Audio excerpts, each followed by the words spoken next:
ने लिखा है कि पिछले सूत्र में अष्टावक्र के जो अष्टावक्र ने कहा कि आकाश जो किसी पात्र में भीतर है, बाहर भी है, वैसा ही परमात्मा भी। और अगर हम आकाश की बात आकाश तत्व के रूप में करें तो शरीर में जो 5 तत्वों की उपस्थिति भारत में बताई गई, उसमें आकाश भी एक तत्व माना गया। ये आकाश तत्व हमारे शरीर के किस ऊर्जा केंद्र से संबंधित है और वहाँ पर वो क्यों संबंधित है, भारतीय दर्शन में जो ये वर्णन है उस पर कुछ कहने की कृपा करें।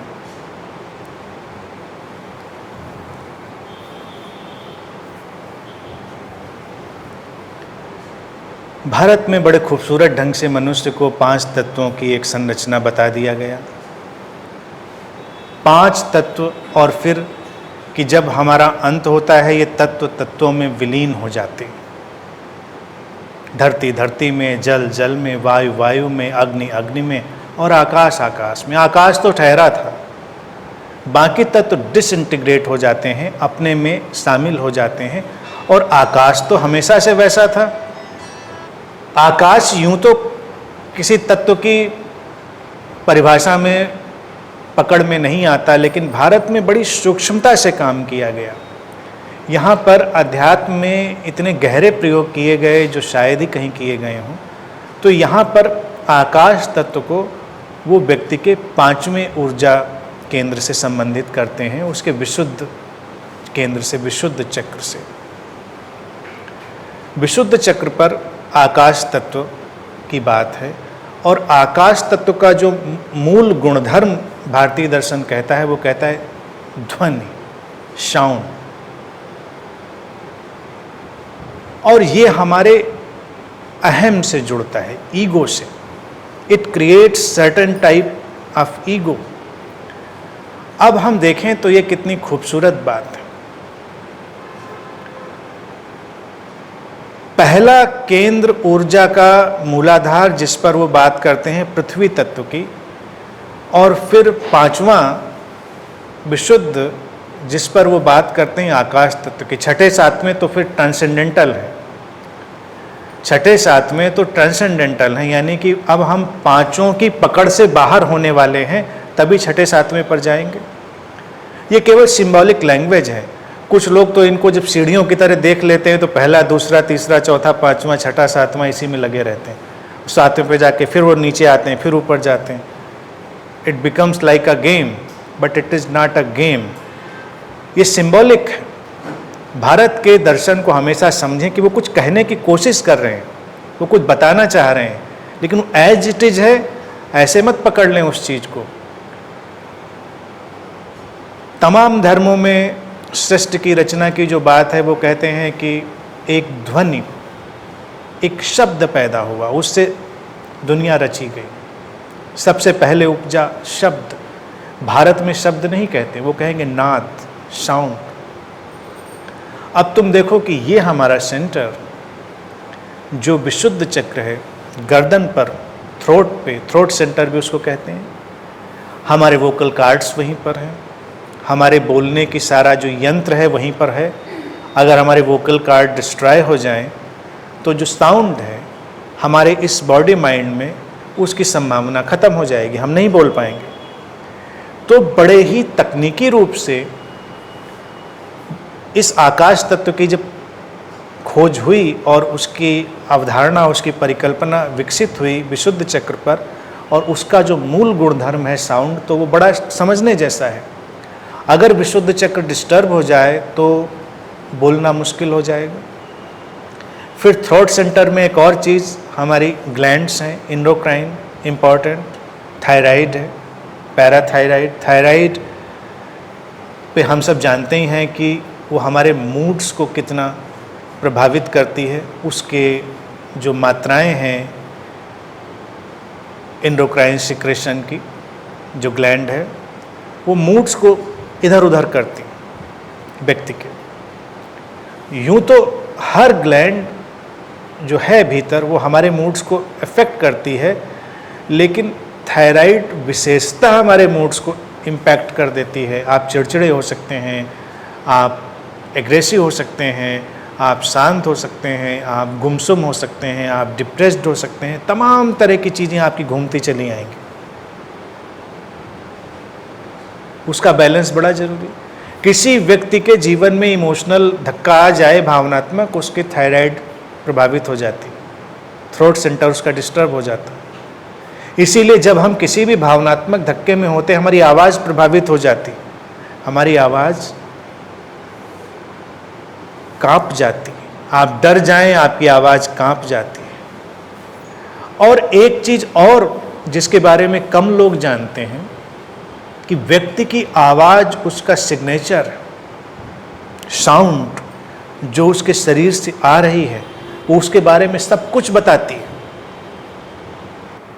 जो जानकार लोग हैं वो किसी व्यक्ति की आवाज़ सुनकर ही उसके बारे में सब कुछ जान लेते हैं। किसी व्यक्ति के अंदर बोध घटे, किसी व्यक्ति के अंदर जीवन मुक्ति घटे, तुरंत उसकी आवाज़ बदलती है। सबसे पहले उसकी आवाज़ से पता चलता है। कोई किसी के प्रेम में है, कोई किसी की शत्रुता में है, ईर्ष्या में है, घृणा में है, उसकी आवाज़ बताती है। जो लोग इंट्यूटिव हैं, संवेदनशील हैं, वो आवाज़ सुनते ही जान लेते हैं कि कुछ गड़बड़ है या कुछ अच्छा है। व्यक्ति किस भावदशा में है, हम ऐसे सुनेंगे तो हमको सारी आवाज़ें एक जैसी लगेंगी। और आवाज़ की जो टेक्निकल क्वालिटी है उस पर वो बात उतनी डिपेंड नहीं करती। टेक्निकली कोई आवाज़ बड़ी ही अच्छी हो सकती है, लेकिन उसमें कुछ मिसिंग हो सकता है। आवाज़ हमारे पूरे के पूरे व्यक्तित्व को रिकॉर्ड कर लेती है। इसीलिए उस सेंटर से जोड़ा गया हमारे ईगो को भी। ईगो एक बड़ी ही इंटरेस्टिंग चीज़ है। मनोविज्ञान में भी हम उसको जानते हैं और आज के आधुनिक संदर्भ में भी, और इस नॉन डुअल टीचिंग में, अद्वैत के दर्शन में भी, कि we are ego, not more than ego, we are ego. तो कोई कहे कि ईगो लेस होना है, ईगो से फ्री होना है, इट इज़ टोटली एब्सर्ड। तुम ईगो ही हो, वही तुम्हारी बनावट है, बुनावट है, वही तुम्हें लेकर चलती है। क्योंकि जब ईगो पैदा हुआ तभी तुम्हारा व्यक्तित्व पैदा हुआ और उसी से अनुभव करने की, समझने की सब क्षमताएं पैदा हुई। ईगो डिस्टर्ब हो जाए तो पैदा होगा अहंकार, प्राइड। अहंकार अलग चीज है, प्राइड अलग चीज है, ईगो अलग चीज है। अहंकार है कि जब हम अपने को सेपरेट इतना मान लेते हैं कि दूसरे सेपरेट लोगों से कंपैरिजन में पड़ जाते हैं और उस तुलनात्मक घटनाक्रम से हम सुखी और दुखी होने लगते हैं। लेकिन ईगो उस मैनिफेस्टेशन में क्रिएट हुआ बहुत हेल्दी वे में, क्योंकि उस सेपरेटनेस से ही सारा कार्य व्यापार चलना है, उस सेपरेटनेस से ही हमारी सारी जीवन की व्यवस्था चलनी है, उस अलगाव पर ही खड़े होकर सब चलेगा। तो कोई अवतार हो, बुद्ध हो, वो भी उतना ही सेपरेट है जितने हम हैं। इसीलिए तो उसकी आइडेंटिटी है, बात करता है, बोलता है, अलग है। तो कोई का ईगोलेस जैसी कोई चीज़ नहीं होती। इस सारी स्पिरिचुअलिटी में एक एब्सर्ड टर्म आ गया, ईगोलेस। बस इतना होता है, यू अंडरस्टैंड द ईगो, तुम उसको समझ लेते हो, सेपरेटनेस को समझ लेते हो। और जैसे ही उस अलगाव को, उस सेपरेटनेस को समझ लेते हो, तुम अपने अंदर के उस स्रोत से कनेक्टेड हो जाते हो जो एक अनब्रोकन होलनेस में है, जो अखंड एकत्व में, वननेस में। तुम उससे जुड़ जाते हो, जानते हो व्यवहारिक तौर पर कि तुम अलग हो, और अपनी समझ के तौर पर तुम जानते हो कि तुम उस स्रोत से जुड़े हो। बात खत्म हो गई, कोई अड़चन नहीं। लेकिन जिससे हमें परेशानी होती है, जिसको हम भारत में एक शब्द दूसरा उपयोग कर देते हैं उसके लिए, अहंकार, अहम, अहंकार। ज़्यादातर लोग तो इनको सब गड्ढ-मड्ढ करके बोलते हैं, अहम और अहंकार, उसको एक में मिला देते हैं। भारत में अलग अलग शब्द बनाए ही इसलिए गए क्योंकि वो अलग अलग बात कह रहे हैं। अहम का ट्रांसलेशन ईगो ही होगा और अहंकार का ट्रांसलेशन प्राइड होगा।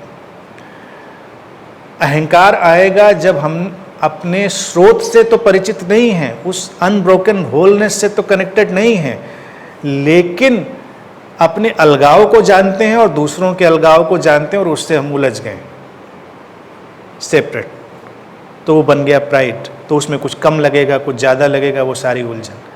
अब इसको विशुद्ध केंद्र से जोड़ने का क्या मतलब? वहाँ से जुड़ा है, बड़े ही खूबसूरत ढंग से जुड़ा है। तुम देखो कि व्यक्ति अपनी वाणी से ही इस अलगाव को हवा देता है या अपनी वाणी से ही इस अलगाव को कम कर देता है। वाणी बड़ा महत्वपूर्ण तत्व है। विशुद्ध चक्र अपने आप में इसलिए बहुत ही महत्वपूर्ण। अगर किसी का विशुद्ध चक्र विकसित होने से रह जाए तो उस व्यक्ति का पूरा जीवन, व्यक्तित्व आधा अधूरा, बड़ा ही पैरालाइज सा रह जाता है। और कभी कभी किसी का विशुद्ध चक्र अगर विकसित हो गया हो और उसका पूरा शरीर पैरालाइज हो, तुम उसके पास होकर एक ऐसी प्रेजेंस को अनुभव करोगे, ऐसी इंटेलिजेंस को अनुभव करोगे, तुमको लगेगा तो कंप्लीट है, टोटल है, ज़रूरत क्या किसी चीज़ की। शरीर भूल जाएगा। कई ऐसे वैज्ञानिक हुए, कई ऐसे कलाकार हुए जिनका शरीर तो पैरालाइज था, लेकिन उनकी जो इंटेलिजेंस थी, उनकी जो प्रेजेंस थी, उसको पूरा विश्व जानता है। आकाश तत्व को इसीलिए उससे जोड़ा गया क्योंकि आकाश तत्व एक फ्लोइंग एलिमेंट है जिसमें सब कुछ रिकॉर्ड है। इसीलिए भारत में हम एक शब्दाकाशिक रिकॉर्ड भी उपयोग करते हैं, क्योंकि जो कुछ जाना गया, जाना जाएगा, जाना जा रहा है, सब उस आकाश तत्व में विद्यमान है। तुमको बाकी 4 तत्व ढूंढने पड़ेंगे, लेकिन आकाश तत्व तो हमेशा ही उपस्थित है। तुमको जल ढूंढना पड़ेगा, जमीन, तुम स्पेस में होगे तो ज़मीन भी ढूंढनी पड़ जाएगी। अभी तो ज़मीन पे हो तो लगेगा ज़मीन तो है, लेकिन ज़मीन के स्पर्श से तुम वंचित हो सकते हो। इसी तरह से कोई भी तत्व, किसी भी खास व्यवस्था में अगर जाएं हम, तो कोई भी तत्व हमसे डिसइंटीग्रेट किया जा सकता है, लेकिन आकाश तत्व हम चाहे यहाँ हों, स्पेस में हों, कहीं भी हों, यहाँ तक कि हम अपने स्वप्न में हों तब भी हम आकाश में ही होते हैं। आकाश तत्व हमारे स्वप्न में भी होता है, वो एम्प्टीनेस, उसी में वो सारा दृश्य चलता है, उसी में वो सारा घटनाक्रम चलता है। तो आकाश तत्व से रूबरू होकर, उसके आमने सामने होकर अस्तित्व में जो कुछ भी जाना गया है वो कभी भी जाना जा सकता है, सबके लिए सहज है, संभव है। और इसके लिए हम वाणी का उपयोग बहुत ही कुशलता से करते रहे हैं। सारे सद्गुरुओं ने इसीलिए वाणी का बड़ा कुशल उपयोग किया है। कई बार तुम किसी बुद्ध की बस आवाज़ सुनकर ही जाग सकते हो, किसी बात की ज़रूरत ही नहीं, किसी ज्ञान की, विधि की, तकनीक की ज़रूरत नहीं। उसकी आवाज़ तुमसे टकराई, घटना घट गई। और इसी तरह से जब कोई किसी को मैनिपुलेट करना चाहता है, कोई किसी को शोषित करना चाहता है, एक्सप्लॉइट करना चाहता है, तो भी उसकी आवाज़ ही उसमें रोल प्ले करती। कई लोगों की आवाज़ होती है, उनकी आवाज़ सुनकर ही लोग सहम जाते हैं, डर जाते हैं। कई लोग हैं जिनकी आवाज़ सुनकर ही लोग खिल जाते हैं। तो आवाज़ का इतना, मैं तो चाहता हूँ लोग इतने संवेदनशील बने कि वो भी पहचान सकें। कोई तुमसे बस हेलो करे और तुम जान सकते हो कि इसके अंदर क्या चल रहा है, किस इरादे से है, क्या है, और तुम्हारे जीवन में एक मुक्ति घट जाएगी। आकाश तत्व भी अगर देखा जाए तो मुक्ति का तत्व है। आकाश हमेशा, चाहे वो काव्यात्मक रूप से उपयोग किया जाए, चाहे वो टेक्निकल रूप में उपयोग किया जाए, तकनीकी रूप में, तथ्यात्मक रूप से, वो मुक्ति का ही तत्व है। आकाश में पंख पसार कर उड़ना, आकाश में तैरना, ये सब मुक्ति का एहसास, काव्यात्मक रूप से और वास्तविक रूप में। तो जैसे ही हम उस आकाश तत्व से संयुक्त होते हैं, जुड़ते हैं, हमारे जीवन में मुक्ति प्रवेश कर जाती है। भारतीय तंत्र और योग में इसीलिए उसको 5वें केंद्र में कहा गया कि वो अंतिम मुकाम है। 5 कोशों की संरचना में, 5 चक्रों में 7 की बात मत समझे, 7 तो छठा सातवां अलग, 5वां स्थूल रूप में पकड़ में आने में आखिरी। तो वहाँ तक अगर ठीक ठीक विकास हो गया तो फिर मुक्ति, जीवन मुक्ति। ठीक है।